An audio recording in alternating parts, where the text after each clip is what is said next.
weeks since we've done one of these, but there are some things that are changing, and we continue to see some increases, and thought that it was important to bring everybody up to date. As always, we'll post the slides after the conversation. When we look across the world, we are seeing signs of improvement in Europe in particular. Cases have peaked there. It seems like finally we are getting through this latest version of the Omicron subvariant. We have administered almost 12 billion COVID-19 vaccines around the world, and no new safety concerns. Continues to be one of the safest vaccines available. When you look at the U.S. right now, you can see that the Midwest is lighting up a little more orange than some of the country. Some of that is because we're doing a fair bit of testing. Some of that is because we're getting through this subvariant right now. And so you can see nationally, we're averaging about 33 cases per 100,000 people every day. Both Chicago and Illinois are a little bit higher than that, at 40 to 41 cases per 100,000. But we remain out of the top 15 states in terms of cases, and I don't have major concern about the direction that cases are going. That said, if we look at community levels by county map, this gets updated every Thursday evening, and as of last Thursday, you can see that about a quarter of the counties in the U.S. were in either yellow or orange. Yellow means medium COVID-19 level, medium risk. Orange means high COVID-19 level. And so if we zoom in on Illinois there on the right, you see that northeastern Illinois, including Chicago, was all at the medium level. We are at the medium level as of today, but we are expecting that with the update, we will be moving most likely into the high level tomorrow. And I wanted to talk a little bit about that. So as a reminder, what are these COVID community levels? The CDC worked to set up a system where across the whole country we're looking at risk the same way. When we're low, there's low community spread, limited impact on the healthcare system. Medium community spread and or some impact on the health system. And then high means high community spread and high potential for healthcare system strain. Our local risk, as I said, is medium, and you can look on our website if you want to see the details here. But the city of Chicago actually continues to do quite a bit better than the region around us. But the CDC looks at the whole health service area when they're looking at things like hospitalizations. And so, for example, with the most recent updates, city of Chicago is averaging 290 cases per 100,000 in the last 7 days. Anything over 200 is over goal. But you can see Cook County overall is at 367. If we look at hospitalizations, the reason that we're really pretty confident that Cook County, including Chicago, will move into that higher risk is because by last week, we were seeing 9.8 new admissions per 100,000. You don't need to know the exact number here, but the point is when you get to 10 as a region, you move to high. If you're seeing either 10 new cases per population or 10% of your beds being taken up with COVID patients. We're not close to either of those in Chicago specifically, but the region overall, especially McHenry County, to an extent Lake and DuPage County, are hitting some of those thresholds, and so we do expect to be moving into high. And so as of tomorrow, we'll do a formal update, but this is our expectation. What does that mean? That's what I want to spend the rest of the time talking about. Number one, wear a mask indoors in public. Yes, that means you. Regardless of your vaccination status, as we move into high, put that mask on. This is different than the city of Chicago putting an indoor mask requirement or mandate in place. We will do that if our hospitals are getting threatened. At the moment, we're at high because we've got these high case levels and we're starting to see some pressure on the hospital system, a ways away from Chicago. But even while there isn't a mandate in place, we ask everybody for this short time period while we're in high, put that mask on, especially if you're in an indoor crowded setting. Consider avoiding higher risk activities like crowded indoor gatherings. That's especially true if you have underlying conditions, you're older, you're at high risk, you're not up to date with vaccines or boosters.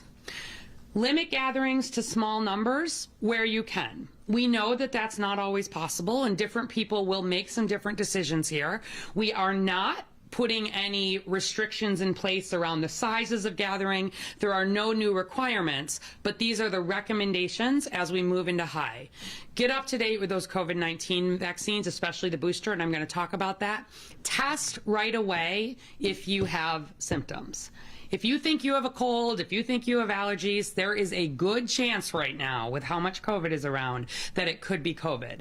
No shame in being diagnosed with COVID, especially if you've done everything. You're up to date with your vaccines, you've been masking, you've been careful. We're seeing a lot of people get breakthrough infections because there is so much COVID around. What I don't want is people not testing because they don't want to know, they're worried about the stigma. Test. Let folks know. It helps us limit the risk and continue following isolation and quarantine. And then for people at high risk for severe disease, you may need to take some additional precautions, and there's more information about that from the CDC and on the website. Here's what our actual numbers are looking like in Chicago. So on our case counts, we are seeing some early potential good news here. We're seeing some signs of plateauing, even maybe a little bit of a slight decrease in reported cases, but our case averages are still very high, over 1,000 cases a day, and those are the ones that are reported. It doesn't even include all of the people who are testing at home. We have ways to monitor that at a population level, but we're seeing some plateauing, and that's similar to what they're seeing actually out on the East Coast. So I'm not concerned that we're on some huge increase that's going to go on and get out of control here at all. However, if you catch COVID, let me just remind you, because a lot of people have been texting me, they can't remember what to do. Regardless of your vaccination status, if you are diagnosed with COVID right now, you need to stay home for 5 days. If you're feeling better after 5 days, you can leave your house, but you need to keep masking while around others for days 6 through 10. So that has not changed. Isolation and quarantine guidance has not changed, but I just wanted to remind people.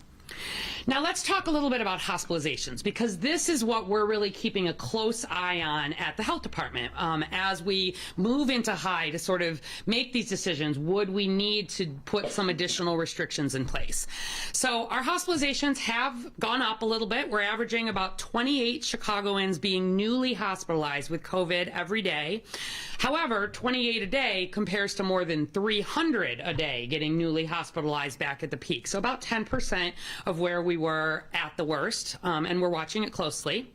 And this rate is increasing very, very slowly. We're seeing hospitalizations, go up about 20 a week compared to 300 to 400 a week overall on average at the peak of the Omicron surge. We're even seeing hospitalizations increase more slowly than we did with prior variants. So no major worry here at the moment, but especially as you move into high, we're keeping our eye on it. So let's talk numbers. We talk about our COVID hospital burden. How many people are hospitalized in Chicago hospitals with COVID? This is really the main thing when we think about moving beyond recommendations for individuals or encouraging settings to have masking to saying we're threatening something that is a societal good that we have to take action. There are 34 acute care hospitals, and as of right now, across all 34 of those hospitals, there are 204 patients in the hospital with COVID-19. 173 not in the ICU, 31 in the ICU, just 11 patients on ventilators. There are always some patients awaiting additional results. But you compare this to January, the peak of the surge, we had a hospital COVID burden in our Chicago hospitals 10 times approximately what we're seeing now, and a lot more severe illness. So whereas now we're under 200 patients, non-ICU, we had more than 1,600 across our 34 hospitals in January, more than 300 in the hospital, more than 170 on ventilators. So I want you to see this, because first of all, we update it every day. You should follow along. But if we start to see something that looks at all getting even toward what January looked like, remember in January, we had indoor mask requirements. We put an indoor vaccination requirement for high-risk settings in place because the hospitals were filling up with unvaccinated people. I don't at all expect on what we're seeing now that we're going to get to needing those requirements, but every day that we continue to see increases, especially in hospitalizations, the risk does get higher of us doing that. And consistently, I mean, this is amazing news. Consistently since March, Chicago has the lowest number of COVID deaths we've had since the beginning of the pandemic. We have been averaging less than 1 COVID death per day across the whole city since March. We're actually averaging just 1 to 3 deaths per week. And you think back to the beginning, 50 to 60 Chicagoans were dying every day of COVID. And so to be at a point where we're averaging, 0 to 1 is really remarkable.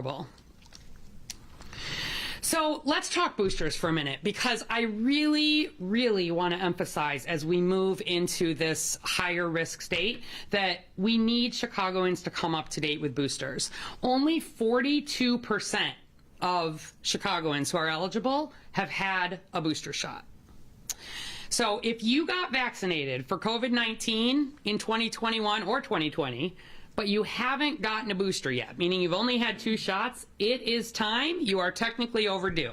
Everyone over the age of 5 should have a vaccine booster, and that should come at least 5 months after completing the initial vaccine series. So let's talk details of this. Last week, the FDA and the CDC authorized boosters for 5 to 11-year-olds. So yes, anyone over the age of 5 should get boosted. Second boosters are available for people who are over 50 or over 12 with severe or moderate immunocompromise. But I'm especially concerned about those first boosters, and I'm going to show you some data on this. First, a quick picture. This is my niece and nephew who are in that 5 to 11-year-old group, showing off their vaccine cards from having gotten their booster this last weekend. I give the same advice to my family that I give to all of you, and I very strongly encourage you to bring your kids to get up to date, and then see if there's anybody else in your family or your network who hasn't had that booster, because Omicron, and especially this version of Omicron, is really a 3-dose version of COVID, especially when we look at more severe outcomes. So why should you get your booster now? Most importantly, boosters provide significant protection against severe illness, hospitalization, and death. All of this is Chicago data. All of it is available on the website if you want to explore.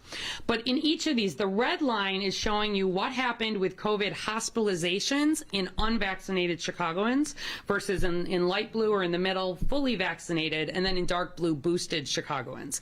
This is regardless of whether people have had COVID before. This is regardless of what treatment they've had. Purely, have people had a vaccine or not? Have they had a booster or not?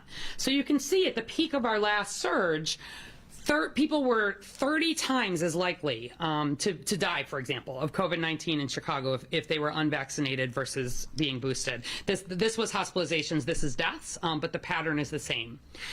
I often hear people say, I think boosters are only for older people. And boosters are especially important for older people. But let me just show you why that's actually not true. If we look at 12 to 17-year-old Chicagoans who are getting hospitalized with COVID, we see that same pattern. More likely to be hospitalized in that solid top line, unvaccinated versus vaccinated and boosted. 18 to 29-year-olds, even stronger. The folks getting hospitalized, for the most part, even now, are people who are unvaccinated, but those who are boosted have even more protection compared to vaccinated. 30 to 49-year-olds, that difference just keeps growing. 50 to 64-year-olds, we've got hospitalizations on the left, deaths on the right. Even now, we have unvaccinated Chicagoans, but also I want to point out the difference between being vaccinated and boosted. 65 to 79-year-old Chicagoans, you see that same pattern. And then finally, 80-plus-year-old Chicagoans. And the older folks are, the more important that booster is for keeping you out of the hospital, but it makes a difference at every age, and it's why we need everybody, if you're worried, get a booster. These are my other 2 nephews. So every single niece and nephew I have 5 to 11 is getting their booster. That's my sister, who is a Chicago area pediatrician, giving it to them. So again, time for your booster. You can get vaccinated at home. The city of Chicago has continued to put a lot of resources into our at-home vaccination program.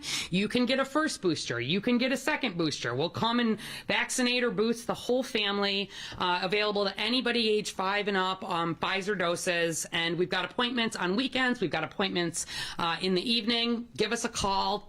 For people still getting their first doses of vaccine, there are still $50 gift cards for some of our least vaccinated areas. So as we move into a high COVID-19 level, what is CDPH doing besides vaccination? First, we're thinking a lot about public notification and information. Every case that gets reported to CDPH gets an automated outreach. You get a text message, you get a robocall, there's links to information and resources. Also, we continue to call an individual, not a robocall, anybody where we get a case reported to us age 65 or older. We want them to get a personal call, mostly because we want to make sure they're connected to care and they're aware of early treatment options. We also are still doing a lot of outbound calling where we've got higher risk Chicagoans, who may not be up to date, et cetera. And we continue to staff our resource line 7 days a week, 312-746-4835. You need help finding a test. You need help what to do around treatment. You have questions about quarantine, whatever it is, call us 7 days a week. On intervention, we're very focused on outbreak investigation and response. So my team, I've got groups that work in various high-risk settings. We focus a lot on testing and rapid case investigation, especially in congregate settings. That's long-term care facilities, group homes, jails, homeless shelters, et cetera. We're also distributing rapid tests where we need to in areas of community lead, a lot of educating providers on treatment availability. And then we're doing a lot more with monitoring and data reporting. We're increasing, as we move to high, even more sample collection across Chicago, looking for variants. We've increasing wastewater surveillance, and we are committed to doing daily updates of our data. Actually, the hospital data you can find publicly 7 days a week on our dashboard. Here's what is happening with variants in Chicago and across the Midwest. Everything is still Omicron, but we're seeing 3 different subtypes of Omicron. So that Omicron BA2.12.1, that orange on the graph there, is the most contagious version of Omicron we've seen yet. This is part of why a lot of people you probably know have or have recently had COVID, and it's part of why we're asking folks as we move into high to be even more careful in the short term with masking. So if you're worried about COVID, here are 4 things you can do today. Number 1, order your free COVID-19 rapid home tests from the federal government. You can now get 16 in total per address, 4 and 4 and now 8, and then use them. If you've got symptoms, if you've got exposures, go to covidtest.gov. They won't ask you about your insurance. There's no cost for it. They'll come free through the post office. Number 2, get your booster now and ask a friend or family member if they've gotten theirs. Nearly 6 in 10 Chicagoans have not. And to be up to date, remember, everybody over the age of 5 should have had 3 COVID vaccines by now, and those over 50 ideally should have had 4.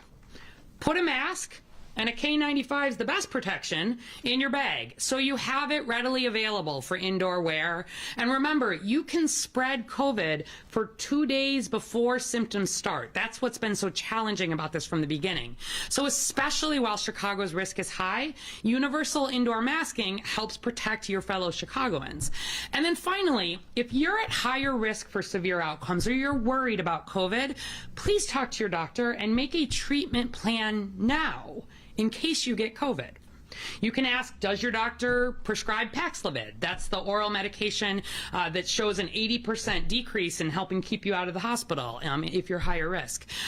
Would your doctor actually recommend for you one of these treatments, either oral or IV? Does your regular pharmacy stock this? I know there are folks who are worried, and I think one really concrete thing is to say, all right, if I get COVID, what should I do then? And make sure we've got a plan. And then finally, if you're worried about COVID, I do want you to remember that this is not 2020. There is no need to stock up on toilet paper. As long as vaccines and treatments continue to work as well as they are now, we are not headed back toward lockdowns. I want you to hear that very clearly. A new variant comes, something unexpected happens, the vaccines aren't working, all bets could be off there. But based on everything we have right now, we have the tools we need. We just have to make sure people are taking advantage of them. Number two, there is no need to be avoiding all human action, all human interaction. We're thinking a lot about mental health and support. Move outside. That's a good way to decrease risk. Talk to your doctor, certainly if you're immunocompromised. But given this combination of vaccines and early treatments, we want to think about your mental health as well. Please do not try to, quote, get COVID to get it over with. We are hearing people trying to do that. This does nothing to help us get over COVID as a city. It also is potentially dangerous, given that we don't always know who is likely to have more severe outcomes, and there are people who get long COVID. Don't think that getting COVID means you'll never get COVID again. We see plenty of people get reinfected with COVID. The vaccine is the most important thing for protection. And then finally, know that the city of Chicago continues to monitor this closely. We're taking it very seriously. If COVID threatens our local hospitals and healthcare capacity, we will take further action, like citywide indoor mask mandates or even more stringent if that's required. But we don't need it yet, and we don't want to get there. So everyone taking some extra precautions, especially for these next few weeks, where hopefully we'll crest and be able to come back down while we're in high, that will help protect our hospitals, prevent unnecessary illness, and save lives. So we talk a lot now about protecting hospitals, protecting Chicagoans as belt and suspenders. You don't want your pants to fall down, you put a belt on. The belt for us is vaccines. Get those vaccines, including the booster. And then the suspenders are if you get COVID and you're high risk for a severe outcome. Whether or not you're vaccinated, there are now available, effective early treatments that can help keep you out of the hospital that are authorized for anybody over the age of 12 who's high risk, but you need to reach out to a healthcare provider early if you get infected to have that discussion. You need a vaccine or a booster, you have questions, give us a call, always 312-746-4835, or visit the website. And with that, I will invite Commissioner Meyer up from Business Affairs and Consumer Protection.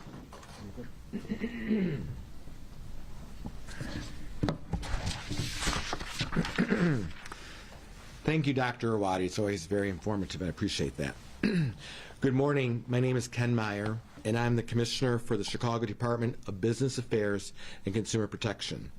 I'm here to echo the words of Dr. Arwady and remind our business community to stay diligent regarding public health guidance. As we approach the summer and the long holiday weekend, Memorial Day weekend this weekend, it's important for our city to safely welcome visitors and to reassure them, as well as our residents, that we are taking public health measures. At this time, as the doctor just reiterated, we are not reinstating the mask or vaccine requirement mandates because the health system in Chicago remains stable. However, as cases do remain high, I too strongly encourage residents and visitors to wear masks.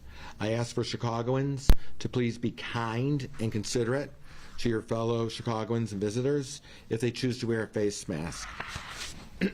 Dr. Arwady mentioned, and I also encourage everyone to get vaccinated and get their booster shots as soon as possible. Vaccines and boosters will help to ensure that the businesses can remain open safely.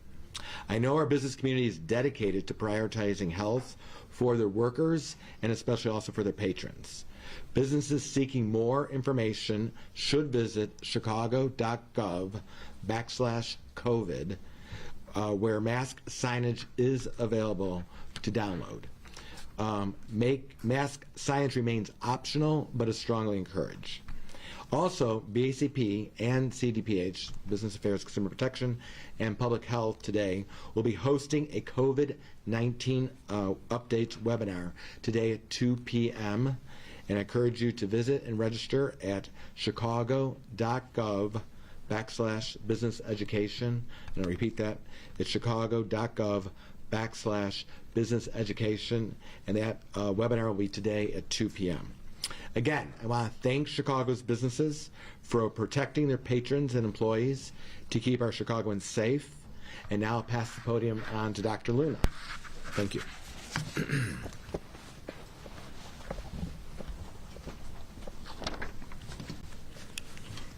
Good afternoon. I'm Dr. Geraldine Luna from the Chicago Department of Public Health, and this part will be Spanish remarks. Muy buenas tardes. Yo soy la doctora Geraldine Luna, directora médica del Departamento de Salud Pública de Chicago. Y hoy le quiero dar las actualizaciones.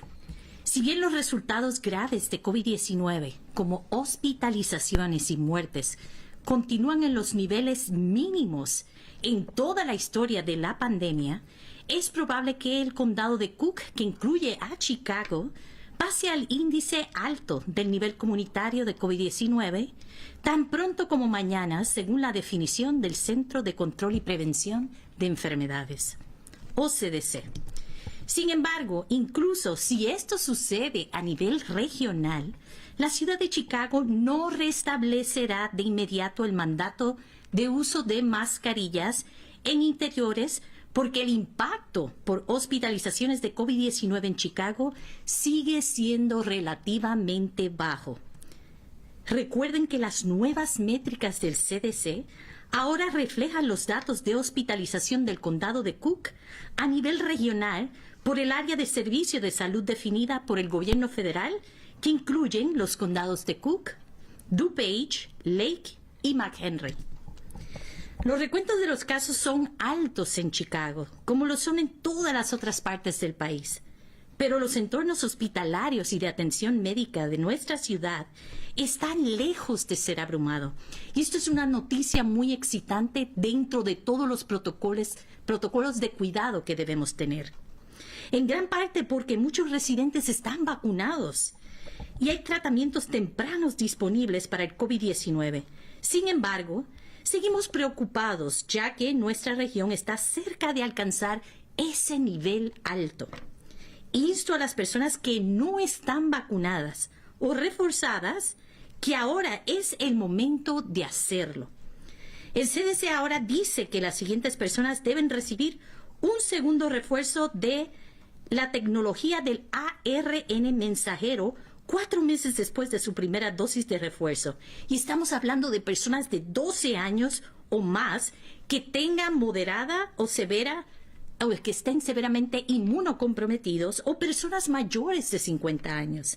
La semana pasada el CDC amplió la elegibilidad del refuerzo de las vacunas contra el COVID-19 a niños de 5 a 11 años.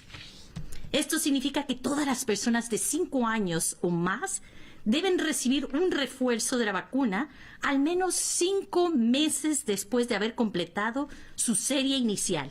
Las personas de 5 a 17 años deben recibir el refuerzo de Pfizer. El CDC expresó también una preferencia a refuerzos con Pfizer y Moderna a Johnson & Johnson para las personas de 18 años o más. Si bien actualmente no hay mandato que exija mascarillas en los interiores de la ciudad de Chicago, el Departamento de Salud recomienda enfáticamente que las personas usen una máscara en lugares públicos cerrados y que continúen con otras estrategias de mitigación del COVID-19, como es asegurarse que todos estemos al día en las vacunas y los refuerzos. Hágase la prueba de COVID-19 si experimenta síntomas similares a la gripe. Continúe con las pautas de cuarentena y aislamiento y, por favor, quédese en casa si tiene síntomas o está enfermo. A medida que el clima continúa calentándose, el Departamento de Salud Pública también aconseja a los residentes de Chicago que se reúnan al aire libre para disminuir el riesgo de la transmisión del COVID-19. También los habitantes de Chicago con afecciones subyacentes que tengan 65 años o más deben buscar tratamientos tempranos, planificar cómo recibir las terapias de COVID-19 con su médico primario o su casa hogar médica para disminuir el riesgo de hospitalización si llegara a necesitarse o llegara el momento. Para obtener más información, recuerde siempre visite chai.gov/COVID-Vax o llame al 312-746-4835 y alguien le contestará en el idioma y la cultura que usted y yo entendemos. Gracias y cuídate, Chicago. So now I give back the podium to Dr. Arwady and the Commissioner. All right, we'll take some questions. Thank you. I have a mic here. If anybody has questions? Yeah. In Spanish? Yes, sure, in Spanish. If you can just identify yourself. Yeah. Ivonne, mi nombre es Ivonne Spitia, from Telemundo. Doctora Geraldine, ¿podemos dar recomendaciones para este fin de semana feriado donde se espera casi 1.4 millones de visitantes? Claro que sí. Gracias, Ivonne, por la pregunta. Y aquí tengo a la doctora Arwady. Ella también entiende el español. Así que sí, estamos en una posición que queremos tener la ciudad abierta, pero con las recomendaciones preventivas de salud vigente. Acuérdense, como dijo el comisionado de negocios, ser cortés. Siempre usa la mascarilla en lugares congregados, especialmente si se están congregando en lugares interiores encerrados. Pónganse al día en las vacunas, pónganse al día en los refuerzos. Anything else, Dr. Arwady, you want to add? Entonces también recuerden, si están enfermos, por favor quédense en su casa. Y si no tienen pruebas de COVID-19, el gobierno federal ahora las está dando gratuitas. Tenemos toda esa información para que tengan acceso rápido, inmediato, a hacerse pruebas de COVID-19. Yeah, and I would just, talking about heading into the weekend and there being visitors in town and sort of what do we need to do specifically. So a couple recommendations I would have. One is, one of the easiest things that we can do to limit the risk of COVID is be outside. So if you're able to move a celebration outside, for me, that takes my concern way down. And I know as folks are gathering for Memorial Day, if you can do that, especially if there's somebody who's higher risk, strongly do recommend that. It is fine to be out and about. We just want people to be careful and cautious. I'll tell you, personally, in the last week, I've been to the theater twice. It's been, everybody's wearing masks at the theater. I've been out to dinner. I did sit outside, but it is absolutely okay. I am, though, more cautious if I'm going to be seeing someone who's older or who's at higher risk. I'm using some of those home tests myself, just while I know that there is high risk. And certainly if somebody is visiting, we do see people, travel is a risk factor. I would just encourage, if you've got folks coming into town and you're worried about it, use some of those home tests. You take a test that day. If everybody's negative, the chance that you're going to have a major COVID outbreak or super spreader event is quite low. So it's thinking about the risk of who's there, what's available. But the nice thing during the summer is that we can be outside as much as possible, and I encourage you to do that. Follow-up? Were you good? Any other questions? Yeah. Good morning. For Dr. Arwady. We're hearing a lot of reports of at-home tests showing repeated negative results, but PCR tests come back positive. How accurate are these at-home tests? Should people get a PCR instead? And could this have something to do with the new variant being more evasive for the at-home test? Is one more effective than the other? Those are good questions. So, couple things. First of all, especially when we're at medium or high and there is a lot of COVID around, a positive test is a positive test. I don't want people taking a home test and saying, oh, that was positive, let me go try to take, either one is positive, you treat it as a positive, and we would want you to isolate for 5 days. I will say I really like the home tests a lot because they give you the on-the-spot action, and you can, you can take action as a result of it. If your viral load is still pretty low, like let's say you've perhaps just been infected, et cetera, they are less likely. The home test may be less likely to be positive. So it doesn't mean it's not 100, if it's positive, it's positive. Like, we don't worry about false positives. But you can get a negative test and potentially still have COVID. If you have a negative home test and, your level's probably pretty low and the chance of you spreading it is lower, but it's not zero. I tell people there's one situation where I really, really want them to get a PCR, go out and get a formal lab test, and that's if they're traveling internationally, because people can test positive for a long time potentially. It doesn't mean that they're still infectious or spreading COVID, but especially with the really sensitive tests, it can be positive. And we've had a few situations where somebody takes a home test, leaves the country, and then is still testing positive can have some difficulty getting back in. As long as you've got a documented test, that's 10 days ago, that counts. And so I encourage people to go get a PCR if you've got to do international travel. Other than that, people can use whichever they're comfortable with, but I don't have a concern about this variant not being picked up on home tests in any different ways. I think where we see some variation, it's that the PCR is the most sensitive. Like even a tiny bit of virus, you'll pick it up there. Whereas in a self-collection, there's a little bit more variability in terms of how well people are collecting and exactly the time that they're collecting. So if you have had a high-risk exposure, and you're worried that you might have COVID, yes, use those home tests, but take other precautions in the meantime. But I have a lot of faith in the home tests. I use them myself. I haven't had a PCR test in months. I just use the home tests, and they've all been negative to date, but if they were positive, I would act on that. Other questions? Yep. Are you worried about stopping short of a mask mandate is really just going to further spread COVID? I mean, let's be honest here, human behavior works by when somebody makes them do something. I was at an event last weekend, graduation. I think less than 5% of the people were wearing masks in an indoor setting. So we've talked a lot about this, and let me tell you how we're thinking about this. Number one is that I very, very, very strongly encourage masking at events like graduations, large events that are pulling a lot of people together. We're in strong support of any business or other setting that makes a decision to require masks during this time. Like I said, I go to the theater partly because I know that everybody is required to mask in that setting. However, when we think about using sort of legal requirements and enforcing it,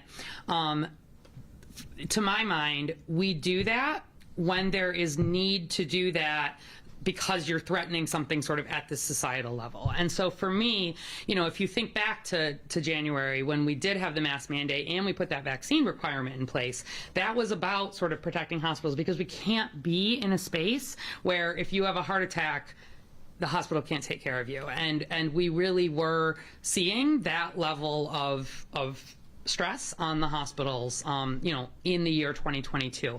I want to save requirements for when we really need them.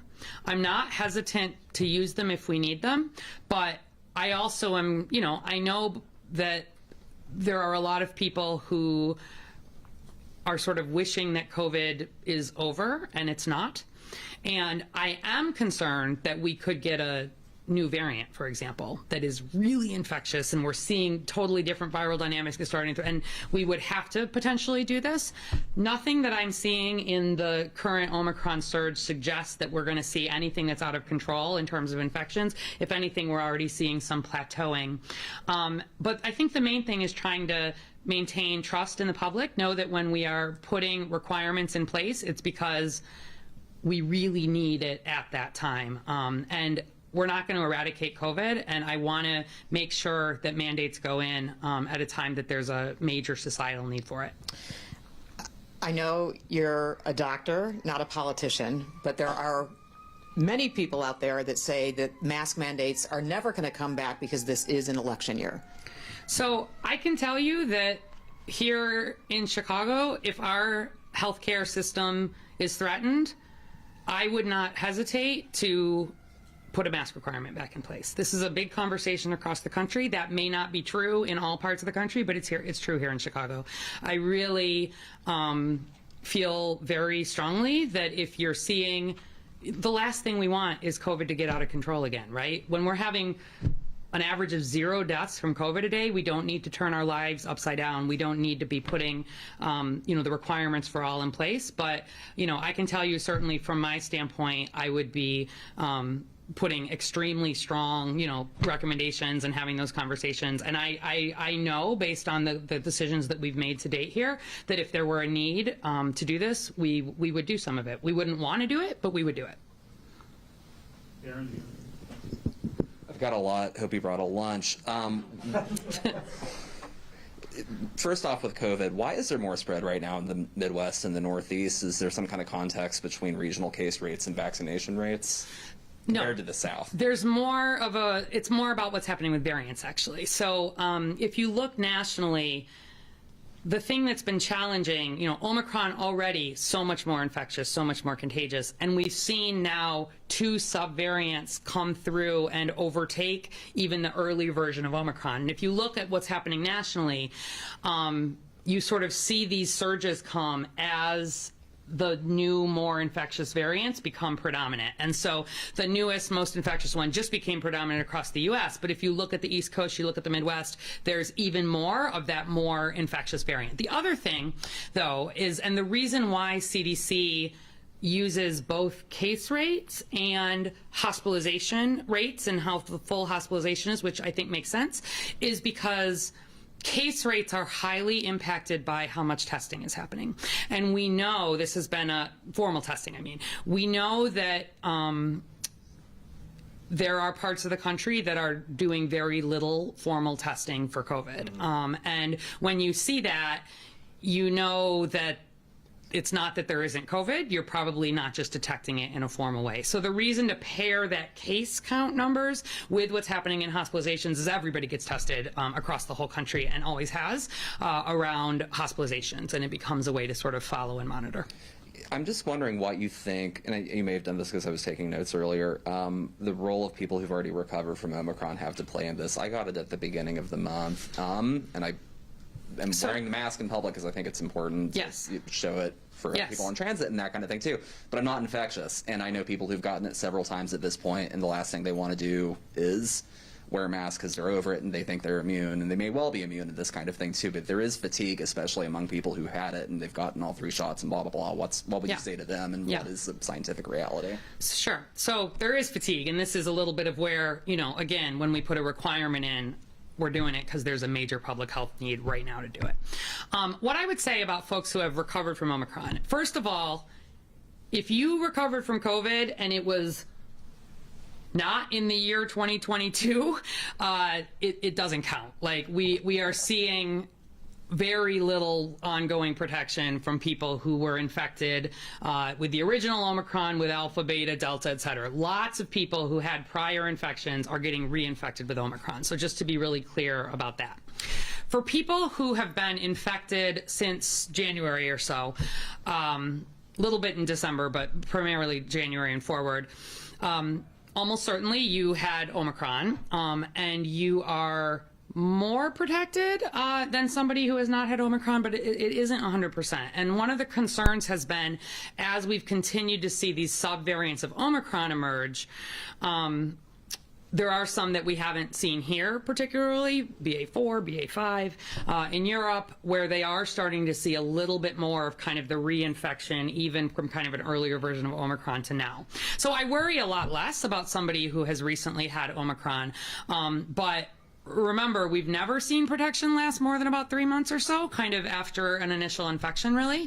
And so I really want folks, even if they have recently had Omicron, yes, one of the reasons, just to take this a little bit further, one of the reasons I think that our hospitals are doing quite well is that we were hit so hard with the initial Omicron surge, frankly, in January, December, January, and we had a lot of folks hospitalized there. We had a lot of infections at that point, and that is helping to protect and provide, some protection if people, didn't die. They are carrying some immunity from that. So at the beginning, we could very confidently, sort of back in February, we could really confidently say that 90% of the people were not getting reinfected if they had had a version of Omicron already. That's been dropping a little bit, though, around the world. I've got several questions about meningitis and monkeypox. My understanding, I did an interview with Howard Brown's director of infectious control, and I was also listening in on the CDC's Monday press conference, is that it's a sexually disease. It's transmitted disease predominantly right now among gay and bisexual men. The lesions, instead of going up on the trunk and on the palms of the hand and that kind of thing, are now showing up on the anus, inside the anus, in the mouth and the throat, and on the genitals. Cases are increasing exponentially right now.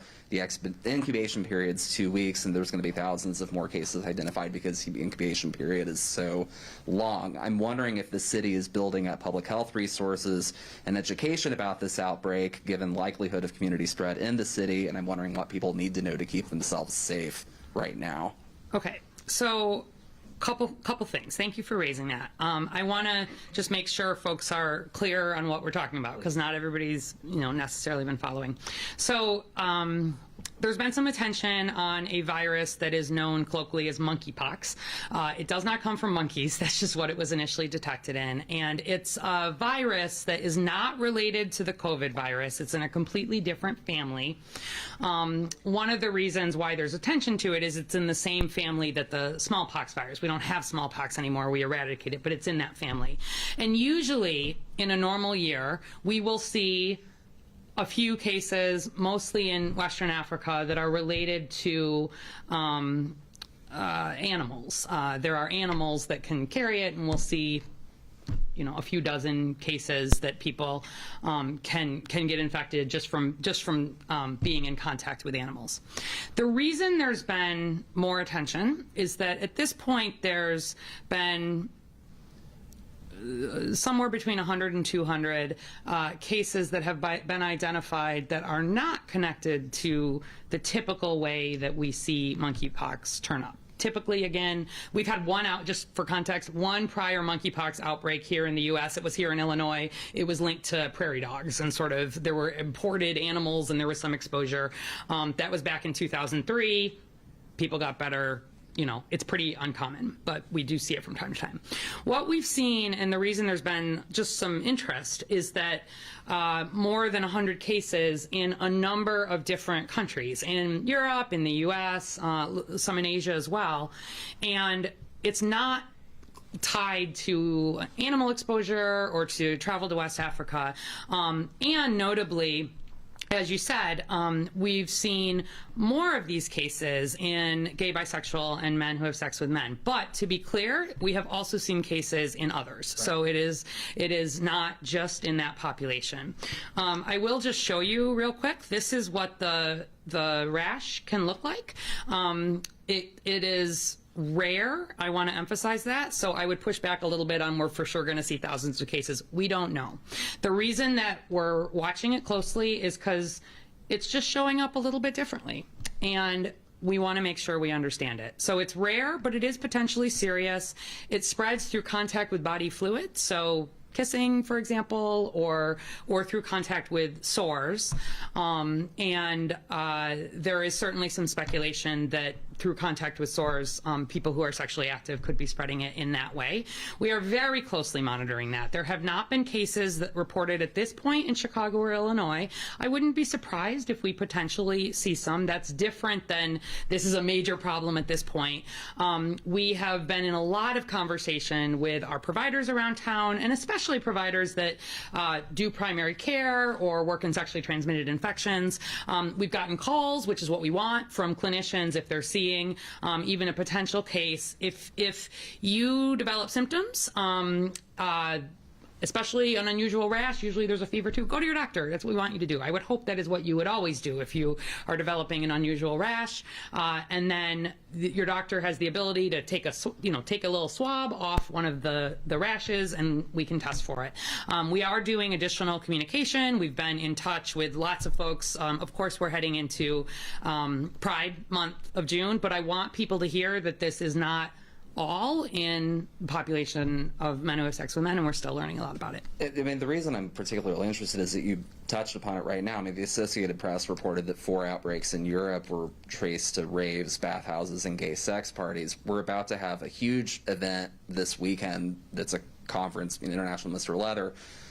Thousands of gay men are about to come to Chicago, many of whom are going to have a lot of casual sex, and then Pride Month is coming up. I mean, it's going to be going on around the country at this point too. I mean, the epidemiological circumstances seem very similar in Chicago this weekend to what's going on there overseas, and there's a number of these cases that are going on around. There's events that are happening in the country right now that are going to be happening there too. Are you worried about something happening? So, obviously we're aware and in touch. Again, this at this point has not been a sort of explosive kind of outbreak. So we're communicating, but honestly, one of my bigger concerns is people could get mistaken for syphilis, for example. Like there are other diseases that can present. And again, I don't want people thinking that for sure this is sexually transmitted or even entirely, in this population. So, I think if general advice is not dissimilar from what we would give otherwise, that if somebody is, I would think twice about being intimate with someone who has active and a new rash and you don't know what it is, and they should go to their doctor regardless of what it is and sort of get tested. So we're doing some additional communications and there's quite a bit of awareness, but we're set up if and when we detect cases. There are vaccines and post-exposure prophylaxis and things that we can use should we need to. And the only other question I had was, thank you, about the meningitis outbreak in Florida right now among gay and bisexual men. Is there any reason for men in Chicago to get vaccinated at this point? Obviously, people can take it and colonize places elsewhere.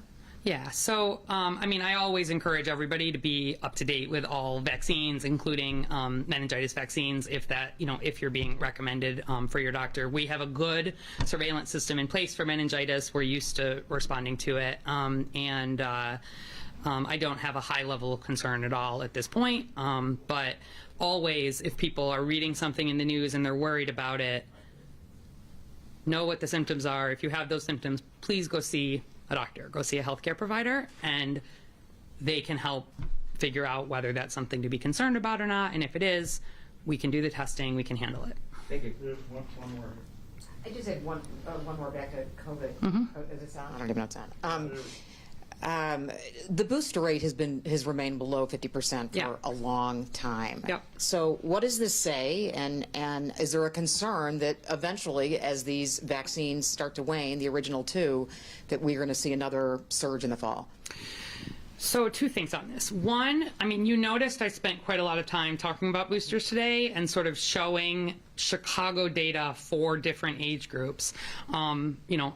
I love data, so I'm someone who looks at these and it's convincing to me. But I think people, we put around the country, not just here in Chicago, a lot of emphasis, on those first and second doses. And I think it's interesting. There's some ideas out there that and somehow a booster is really unusual or that it's unexpected, whereas many diseases have repeated vaccination requirements. You think about flu, which is of course an annual vaccine, but even tetanus is every 10 years. You think about the childhood vaccines, it takes multiple of them.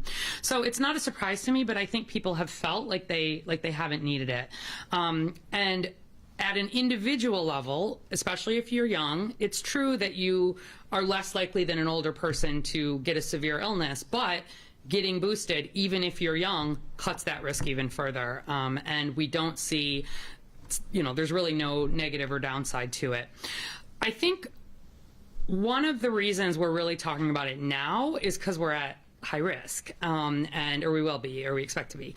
And so as we move into that high level, all I want is for people to not get sick with COVID, especially seriously ill with COVID. And all I want is to not have to upend our lives in any way. And a booster is a very concrete thing that helps the individual and helps Chicago.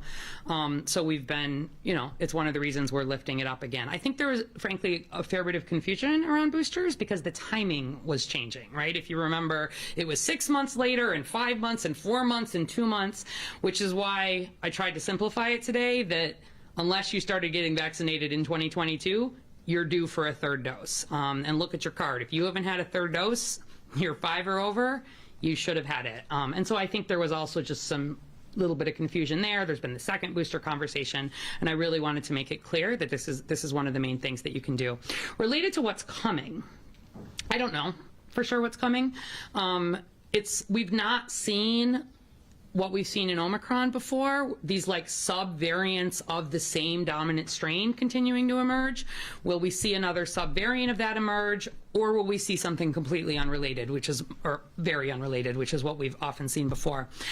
I expect come fall, assuming that COVID is still causing significant morbidity and mortality. I assume that we will probably see a version of a COVID vaccine that has been updated to be more specific to fight against, Alpha and Delta and Omicron and all the changes that the virus has had. I don't know for sure that that will be the case, but that's my expectation. And so I don't want people, I've also heard people say, I don't want to get a booster because I'm waiting. I want to try to time it for when I have vacation, or I want to wait until the fall and get it then. Please just get it now. Now is when it's high. Now is the time that it's most important for yourself. And I think in the fall, probably there will be a version anyway that will be slightly different. Might we end up with sort of an annual, like for flu, it's possible. But where I look ahead through this summer, I want us to have a good summer. Getting boosted now is the best way to do that. Great. Thanks, everybody. Thank you.